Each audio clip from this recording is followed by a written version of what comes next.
Olá, boa tarde a todos os nossos queridos ouvintes. Meu nome é Jonathan e eu estou aqui para responder as principais perguntas que os nossos ouvintes podem ter acerca do novo coronavírus, né? E antes de começar, antes de responder qualquer coisa, eu só quero avisar que tudo que eu vou responder aqui foi coletado em várias fontes, em várias pesquisas, tudo com embasamento científico. Então, o meu objetivo como acadêmico da saúde é contribuir com a comunidade em geral, de Porã nessas informações, e eu peço também que todos se mantenham bem informados, principalmente pelas fontes oficiais, né? Que tudo que eu falar aqui, talvez amanhã ou depois de amanhã, algumas coisas já estejam desatualizadas, não é? Então eu peço que quem tiver dúvidas pode também participar do programa e vamos lá. Então a primeira pergunta é: o que é exatamente o coronavírus? O coronavírus, ele é uma família de vírus. Ele não é o nome de um vírus especificamente. Ele é uma família de vários tipos de vírus que causam infecções respiratórias. Então, esse corona que a gente tem agora, ele é um novo tipo e ele foi descoberto no ano novo, praticamente, dia 31 de dezembro, lá na China. Ele provoca a doença chamada coronavírus, né, Covid-19, ou seja, ele é apenas um entre vários tipos de coronavírus. Então, esse vírus já existia? Sim, porque muitos coronavírus, como eu já falei, existem vários. Muitos coronavírus já existiam, eles já existiam nas cavernas, nas florestas, todos dentro de animais, como morcegos, por exemplo. Então, provavelmente, esse coronavírus que a gente está tendo veio de um animal, provavelmente um morcego, não temos certeza, mas a gente não sabe se ele infectou diretamente o ser humano ou se ele infectou primeiramente outro animal e desse animal veio para o ser humano. Mas os cientistas, eles estão certos de que tem muitas espécies desconhecidas de coronavírus que a gente ainda nem sabe, né? O SARS-CoV-2, né, que a gente chama de Covid-19, ele é o 7º coronavírus conhecido que nos infecta. Então, já tem 6 tipos que já nos infectavam e esse novo coronavírus é o 7º. Então, não é nada novo pra gente. Os parentes mais próximos, né, por assim dizer, eles são os mais mortais. Porém, eles são menos contagiosos, como, por exemplo, o SARS e a MERS, né? Que já nos infectaram muito na década passada. Essa história de que a China criou o vírus em laboratório é verdade? Não, porque isso geralmente está muito associado a teorias de conspiração, informações que não têm base nenhuma. Segundo um artigo da Nature Medicine, que é provavelmente a maior revista científica do mundo, nessa semana eles publicaram que uma equipe de cientistas, né, eles esmiuçaram o genoma do vírus, do novo coronavírus, e eles compararam com outros vírus que já nos infectam. E esse grupo de cientistas descobriu que esse genoma é natural, porque eles sequenciaram esse genoma e eles analisaram ponto a ponto. Se esse código genético do vírus tivesse sido adulterado ou criado, eles iriam perceber, né? Porque existem traços da engenharia genética. É que nem você vê uma estátua e uma rocha lá na praia. Qual que é a diferença entre as duas? Uma você percebe que é natural. E a estátua você percebe que alguém mexeu nela. Sim. Então, eles perceberam que não existe nada que mostre que foi adulterado. Ela é natural e provavelmente esse vírus é apenas uma mutação que aconteceu na natureza. Entendi. O que significa que o vírus tem baixa letalidade? Isso significa que de todos os que foram infectados, poucos de fato vão morrer, né? E com relação ao percentual de infectados, e com base em dados de mais de 44 mil pacientes, a OMS, que é a Organização Mundial da Saúde, ela soube algumas informações. Por exemplo, desses 44 mil pacientes, 81% desenvolveram sintomas leves, 14% desenvolveram sintomas graves e só 5% ficaram num estado crítico. Então, da maioria que é infectado, a maioria vai passar por ela, assim, numa boa, entre aspas, né? E se essa letalidade é baixa, por que tanta preocupação? O primeiro que a gente tem que ter em mente é que esse novo coronavírus, como o próprio nome já diz, ele é novo. Então a gente não sabe muito a respeito dele. A gente não tem, por exemplo, como saber o que ele vai causar exatamente nas diversas populações. A gente está descobrindo agora que ele está se alastrando pelo mundo. Então a gente está lidando com algo novo. Entendi. Então, embora essa taxa de letalidade gire entre 1 e 4%, a maioria fala em 3%, a gente está diante de um quadro diferente do da gripe comum, por exemplo. Por quê? Porque a gripe comum, a maioria de nós já pegou e já tem uma imunidade. Nosso corpo já sabe. Agora o corona, a gente está descobrindo ele. A gente está sabendo como lidar com ele. Além disso, né, a gente não tem vacina, que é o principal. Então a gente não consegue tratá-la. Estão tentando descobrir, a gente está conhecendo, é um novo inimigo. Então, esse é o problema. Mas afinal, por que estamos em quarentena se temos poucas mortes? Bem, para começar, que o número de casos aos quais nós temos acesso, ele é bem menor que o número real de infectados. Por exemplo, tem muita gente que foi confirmada de estar infectada, mas que sequer viajou para fora do Brasil. Ou seja, eles foram infectados por quem viajou. E essas pessoas, elas mostram que a gente tem muitos casos, dos quais uma porcentagem a gente tem acesso como oficial, né? Além disso, o que a gente tem que deixar muito claro é que a gente não está debatendo se vamos ou não adquirir o corona. A gente está debatendo quando que isso vai acontecer. Por quê? Bom, como a gente já disse, o corona não é muito letal, mas ele é muito contagioso. Então, nos próximos anos, bem provavelmente ele vai se tornar um vírus comum. Um vírus que todos pegam, mas já vão ter imunidade, já vão ter vacina.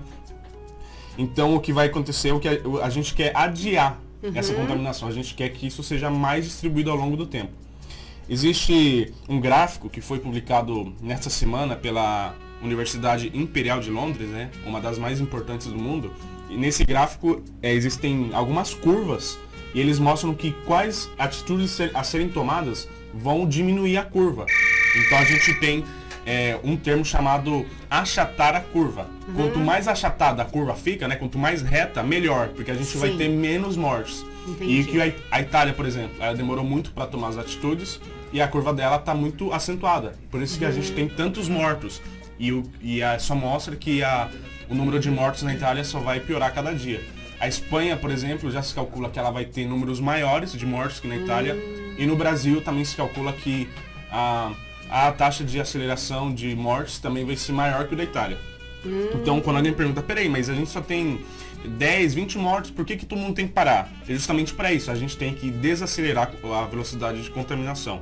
Quanto mais medidas forem sendo tomadas, né, para restringir o contato entre as pessoas, mais achatada a curva vai ficar e menor o número de mortes. Existe um estudo matemático que, na pior das hipóteses, a gente pode ter 2 milhões de mortos aqui no Brasil. Isso é praticamente 1% da população. Então a gente quer restringir ou adiar a contaminação das pessoas. Entendi.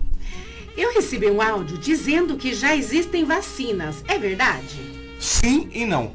Como assim? Bem, já existem alguns medicamentos que eles mostram serem efetivos, né?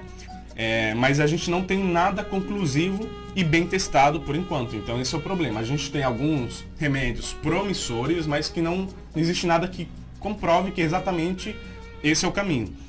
Uma dessas drogas se chama hidroxicloroquina e ela é uma droga já é usada faz muitas décadas para tratar a malária e doenças oncológicas, reumatológicas, enfim. O efeito dessa droga, que é um antiviral, realmente já foi confirmado no tratamento de outras síndromes respiratórias agudas, né, no começo do século XXI. E agora, nessa semana, estudos da China e na França, que foram publicados, sugerem que essa droga ela pode ser empregada sim contra o coronavírus 19. Mas a amostragem de gente foi muito pequena, então isso é um pouco ruim porque a gente não tem exatamente números que mostram se ela é eficaz ou não. Entendi. Em suma, né, resumindo, não Estão temos. testando. Estão pesquisando, na verdade. Os testes vão começar ainda, mas a gente não tem dados que nos permitem afirmar com certeza que essa droga ela é eficiente. A gente só vai saber com o passar dos meses, né? Por exemplo, de acordo com a Anvisa, que é a agência sanitária, ela diz que apesar de algumas pesquisas indicarem que esse produto pode ajudar no tratamento do novo coronavírus, com alguns resultados promissores, não há nenhuma conclusão sobre o benefício efetivo do medicamento no tratamento da doença. Por isso, essa agência, Anvisa, ela não recomenda que seja utilizada como Tem forma... gente se automedicando. Isso que eu vou falar agora. Saiu uma entrevista antes de ontem de uma pneumatologista, né? Uma médica que trata sobre respiração, chamada Margaret Dalcomo. Ela é da Fiocruz, que é a principal instituição de pesquisa do Brasil. Ela disse que, nessa entrevista, que os brasileiros não devem comprar a hidroxicloroquina, Esse medicamento, segundo ela, é usado por pacientes com doenças autoimunes. Por causa do aumento da demanda em farmácias, outros pacientes que já faziam uso dessa droga estão ficando sem remédio. Então essa mulher, ela está pede... prejudicando. Sim, além de não ajudar, está atrapalhando. Ela pediu, quem comprou, por favor, devolva a farmácia, que muita gente realmente precisa. Inclusive ontem eu li uma notícia de um senhor, um jovem na verdade, lá de Niterói, chamado Moacir Júnior. Ele sofre uma doença chamada síndrome de Sjögren e ele faz o uso dessa droga faz muitos anos. Ele foi procurar esse remédio para comprar, como ele sempre faz. Ele procurou em mais de 15 farmácias e não achou nada. Ou seja, além de não termos provas que essa droga realmente funciona, as pessoas que realmente precisam do medicamento estão ficando sem. E sem contar que a automedicação de substâncias sempre foi perigosa, nunca é recomendado. Só um adicional. Ontem, o presidente Jair Bolsonaro, ele requisitou que o exército produza cloroquina em larga escala. Segundo palavras do próprio Jair Bolsonaro, abre aspas, isso se chama precaução. O medicamento é barato e caso venha a ser comprovada a eficácia no combate à Covid-19, estaremos preparados para atender a todos os brasileiros rapidamente. Ainda que os testes do medicamento apresentem ineficácia no tratamento específico ao coronavírus, ele já é comprovadamente eficaz no combate a outros tipos de doença, como a malária, constando inclusive no Guia de Vigilância Epidemiológica atualizado. Fecha aspas. Então, o governo, segundo o Bolsonaro, o governo já tem consciência de que é uma aposta arriscada, né? E que ainda dependemos de mais estudos que comprovem a sua eficácia. Em contrapartida, se a gente tiver boas respostas, né, resultados bons, pelo menos a gente já vai ter estoque. Então, bom, né? Só nos resta aguardar as pesquisas. Né? Por que os idosos são tão vulneráveis? Bem, de fato, a taxa de mortalidade do novo coronavírus aumenta a partir dos 60 anos. E ele chega a quase 15% de letalidade para quem tem mais de 80 anos.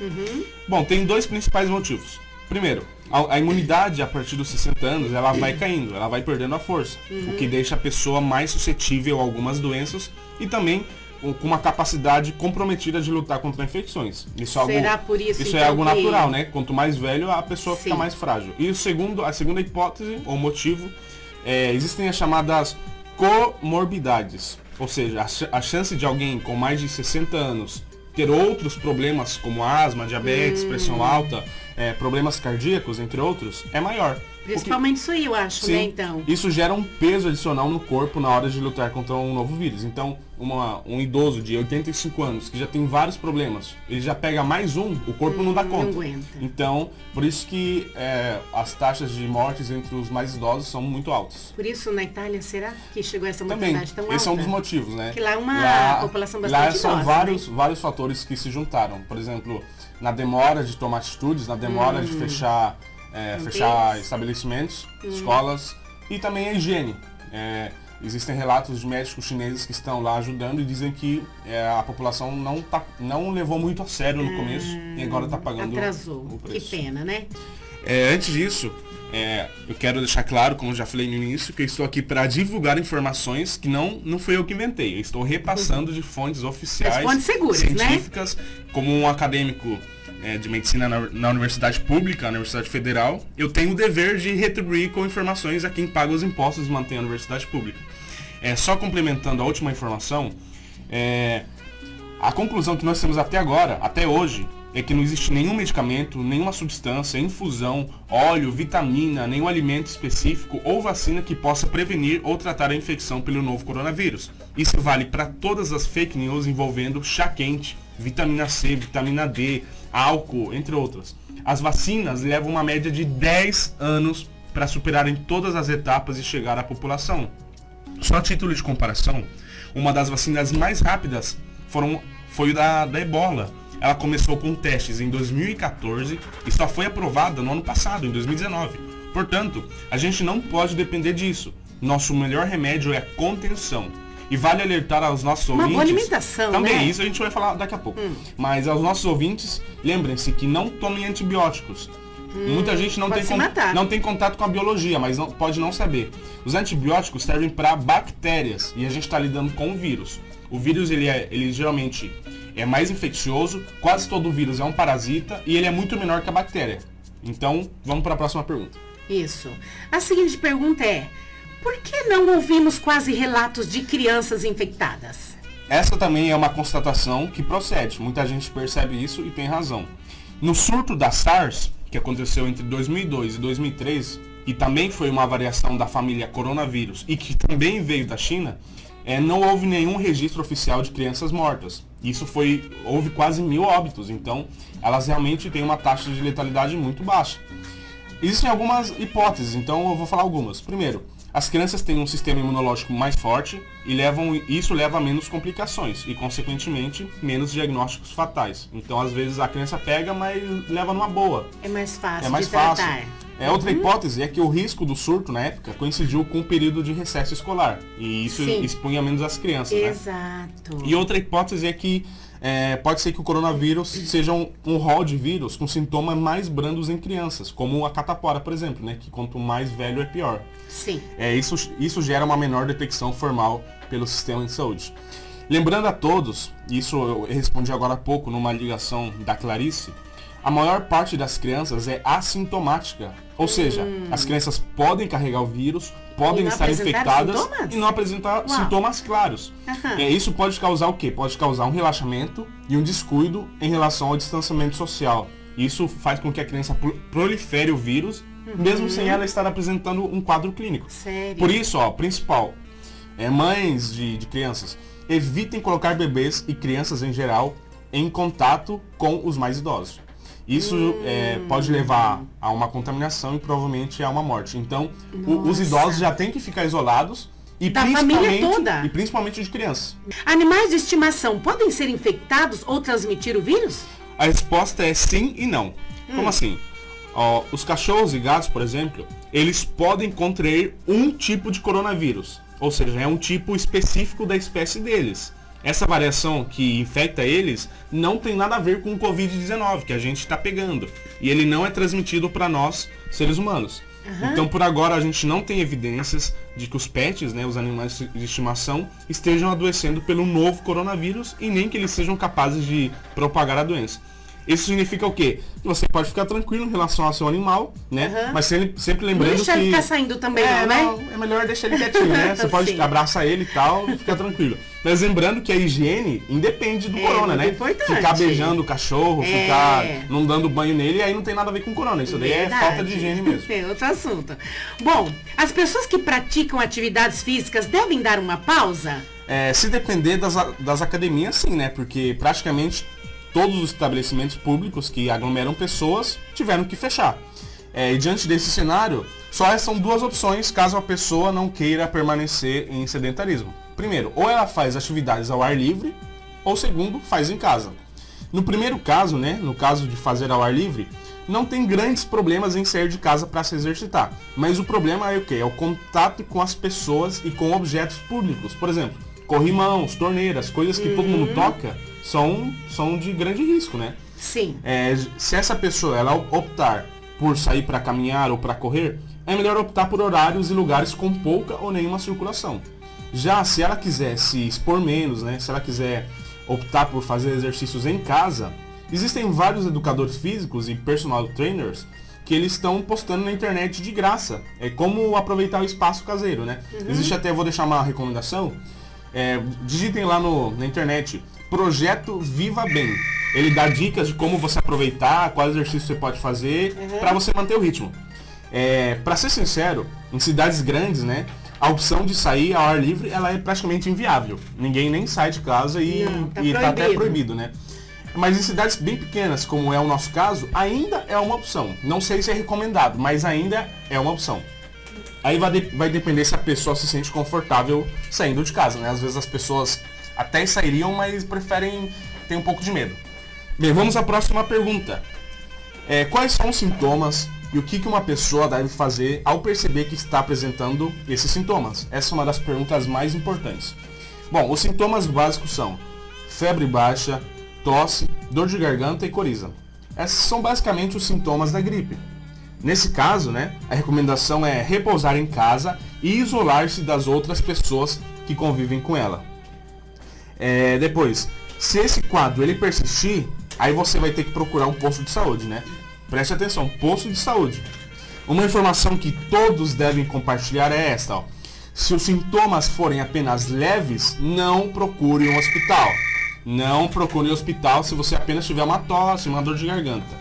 Você só vai procurar um hospital se você apresentar os sintomas mais graves, como dificuldade para respirar, respiração curta ou falta de oxigenação, porque isso já pode ser um sinal da pneumonia, né? Que é um dos estágios mais graves do novo coronavírus. A opção do governo em priorizar o atendimento em posto de saúde é justamente para evitar que se crie uma rede de infectados ainda maior nos hospitais, já que os hospitais concentram maior circulação de vírus e bactérias. Ou seja, a pessoa pode ir com um problema menos grave e voltar com um grave de lá. Exatamente. A prioridade é reservar os ambulatórios e leitos dos hospitais para os casos mais graves. Necessários, realmente. O ministro de Saúde, o Mandetta, ele já disse nessa semana que provavelmente o sistema de saúde vai colapsar no final de abril. E o nosso papel é evitar ou adiar isso ao máximo, né? A gente não quer que isso aconteça agora.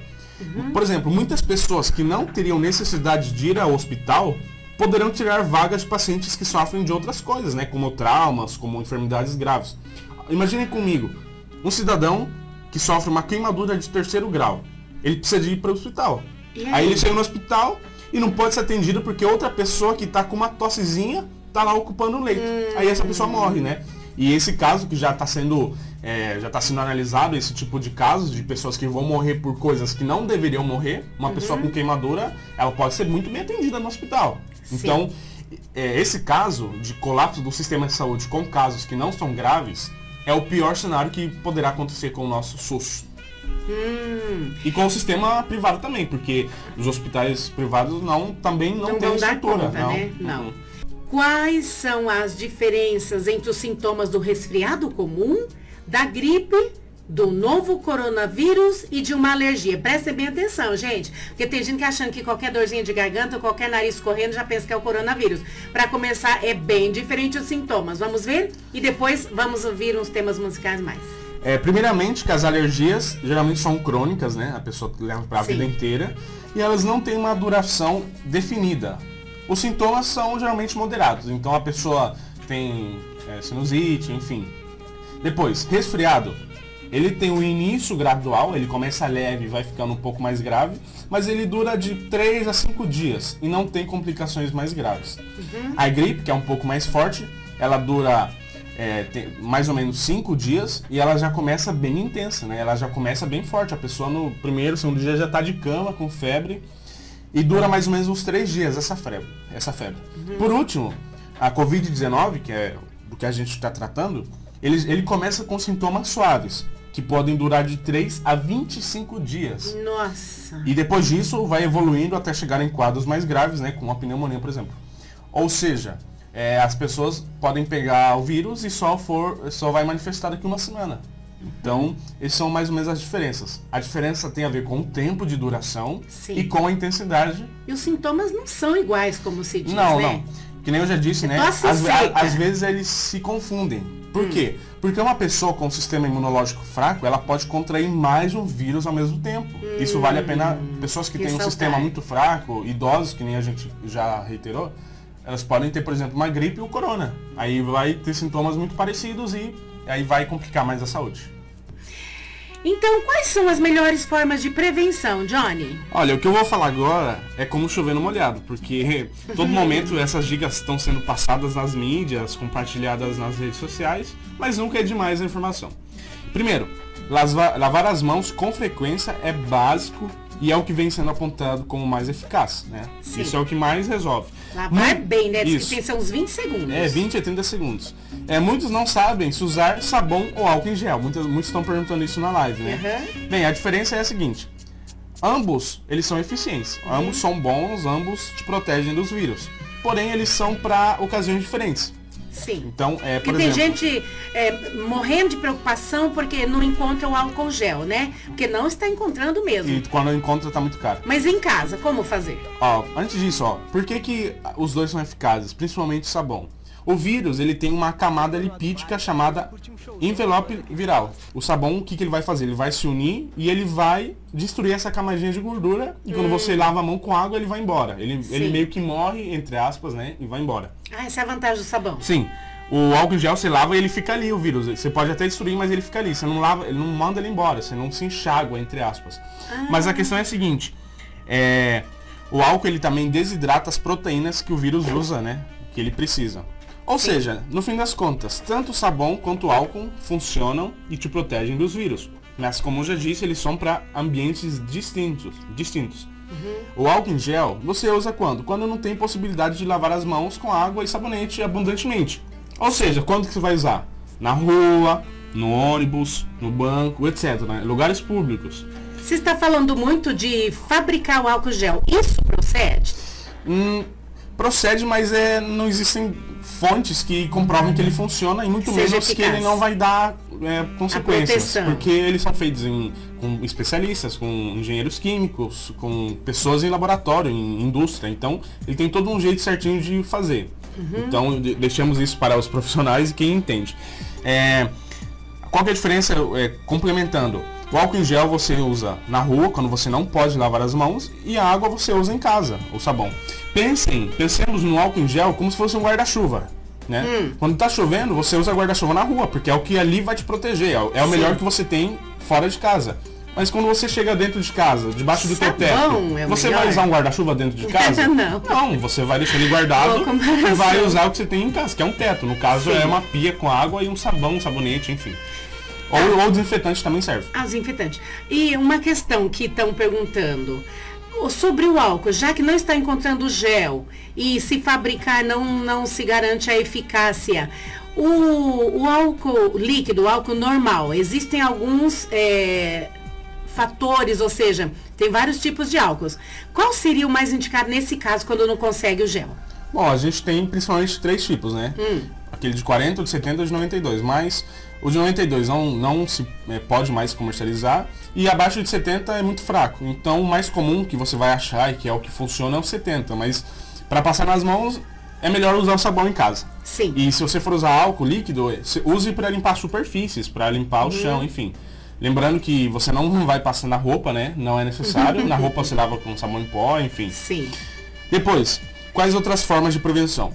Evitar levar a mão na boca, no nariz, aos olhos, né? E porque isso evita que você carregue o vírus para as mucosas do corpo. Que o vírus também entra pelas mucosas do corpo. Sim. Ele entra pelas vias aéreas, né? Então se alguém tosse e espirra, você vai respirar aquilo. Depois, é fundamental que você use lenço na hora que você tossir ou espirrar, ou que você coloque no ombro, né? Espirre no ombro ou tossa no ombro. E depois você vai jogar o papel fora ou vai lavar as mãos. Você espirra no ombro, no braço e você vai lá e lava a mão. Depois, um dos mais importantes, manter hábitos saudáveis para fortalecer a imunidade é a principal dica. Porque nós cuidamos da parte exterior. A gente se limpa por fora, passa um sabão, mas por dentro, quem que cuida de mim por dentro? Quem cuida de você por dentro é o teu sistema imunológico. Então, ele é como se fosse o nosso agente, o nosso policial de dentro do nosso corpo. Se você trata mal o teu policial, se você não alimenta ele bem, não cuida, ele vai te oferecer um serviço bom? Não, ele vai te oferecer um serviço péssimo. Então o que você faz para melhorar o teu sistema imunológico? Principalmente, você vai dormir quantidades certas, né, dependendo da tua idade. Depois, você vai se alimentar bem, né, frutas, vegetais. Você vai se manter bem hidratado para tomar água, obviamente, né, isso já deve ser feito mesmo quando não tem o coronavírus. E você vai tentar fazer pelo menos meia hora de exercícios físicos regularmente, né? Porque isso também... Mas ali na casa, né? De preferência na casa. Isso também você vai usar para tentar reduzir o teu estresse. O sistema imunológico é muito afetado pelo estresse, pelo pânico, que está acontecendo muito. E a última dica de forma de prevenção é a seguinte. Se você já tem resfriado, gripe, ou se você já adquiriu o novo coronavírus, você tem que evitar ao máximo o contato com outras pessoas, principalmente os idosos, como eu já falei. Isso pode abrir caminho, por exemplo, para uma infecção cruzada com 2 vírus da gripe diferentes, né? Porque a gripe são vários tipos de gripe, são várias espécies de vírus, por assim dizer. Então, isso vai sobrecarregar o sistema imunológico da pessoa e, como eu já falei antes, né? Isso vai criar mais inimigos para que o teu sistema imunológico combata. Isso vai deixar o teu corpo mais fraco. Ou seja, os idosos devem estar separados de todos, só eles lá no cantinho, dentro do possível, de preferência, né? Sim, quanto menos contato, melhor. Porque... Com os mais jovens pode ser arriscado. Sim. Johnny, fala um pouco aqui, respondendo a uma das nossas participantes, né, que ela falou sobre a máscara, porque tem gente fabricando máscara de tecido. Isso é eficaz? Ou que tipo de máscara se pode fabricar? Ou como que é esse negócio? Bom, vamos falar da máscara no geral. Ela só é recomendada para 3 categorias de pessoas. Sim. Primeiro tipo, profissionais da saúde, né? Enfermeiros, médicos, Sim. técnicos de enfermagem. Por quê? Porque eles estão o tempo todo expostos, né? Eles trabalham no hospital, no posto de saúde, eles estão o tempo todo expostos a vírus, principalmente o do novo coronavírus. Então, para eles é bom porque eles vão ficar boa parte do seu dia lidando com isso. Sim. Segundo tipo de pessoa, pessoas com casos suspeitos ou confirmados do corona. Isso é meio óbvio.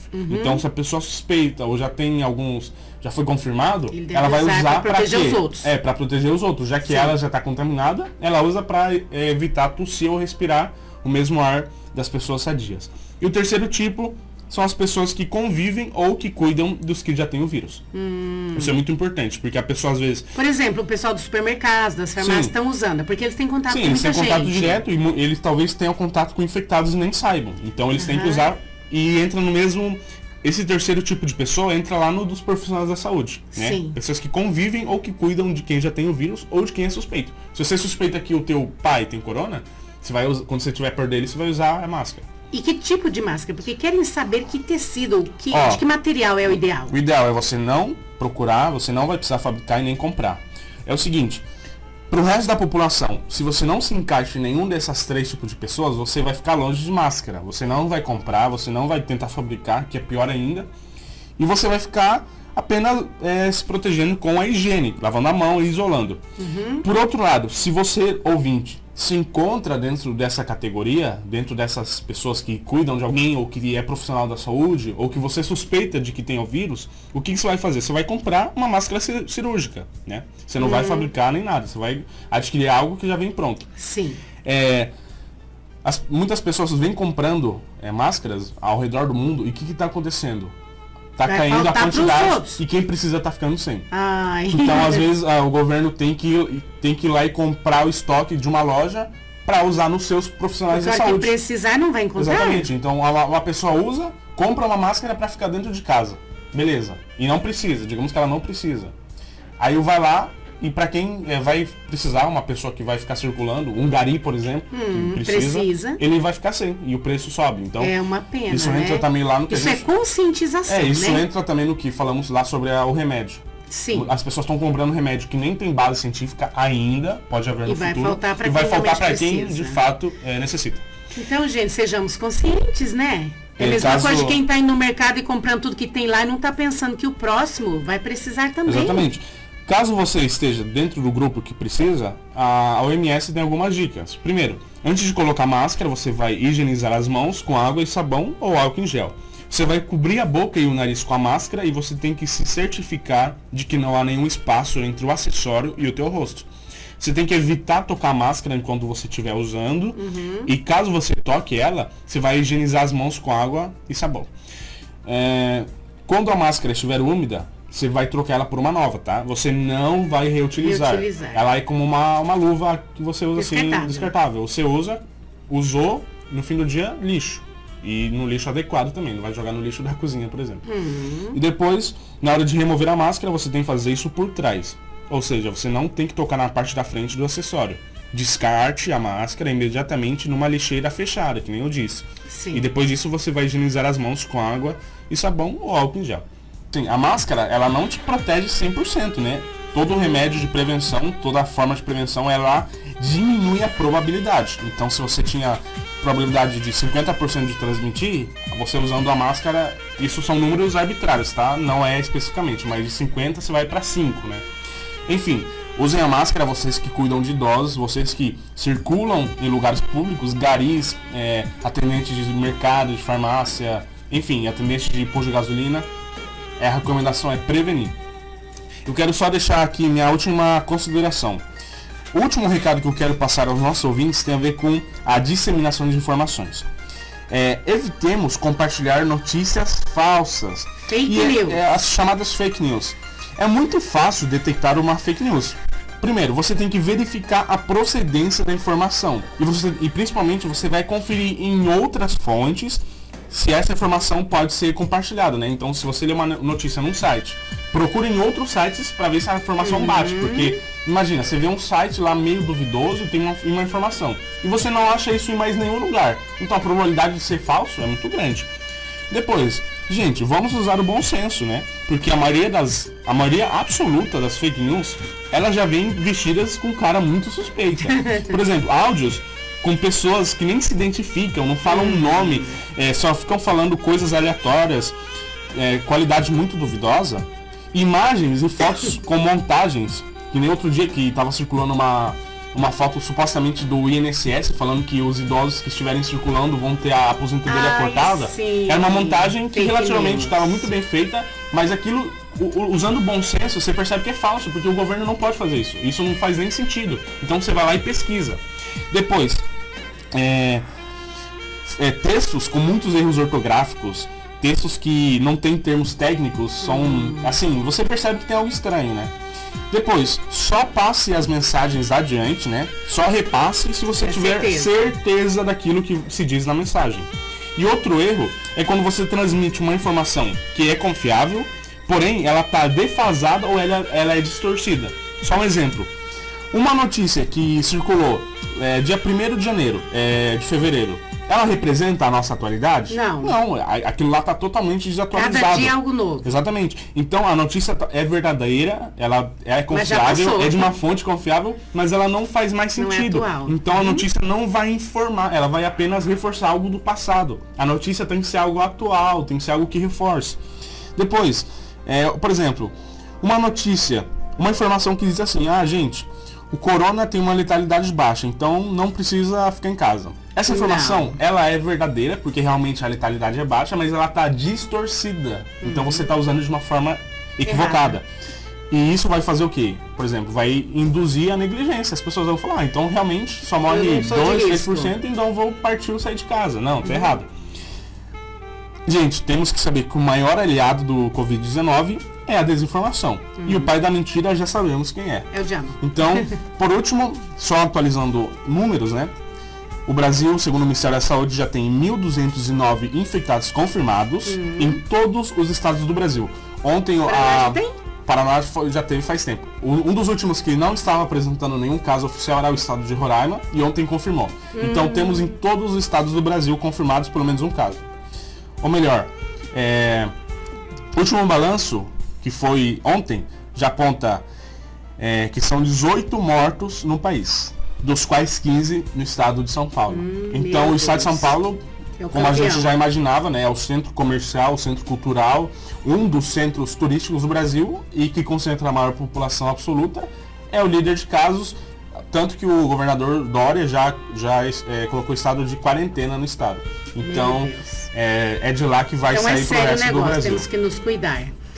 Pessoal, vocês então observaram aí. Muito obrigada, Johnny, por todas essas informações que são, como ele diz, de sites seguros. Só reforçando, esses dados, por exemplo, de mortes, infectados, neste momento já podem ter sido alterados. Então, tudo que eu falei aqui, você pode checar na internet, você pode checar nas mídias mais confiáveis, principalmente revistas científicas como a Nature Medicine, que eu já falei lá no começo. Não procure no WhatsApp do tio, do avô, o WhatsApp do grupo da família, tenha um pouco de suspeita, né?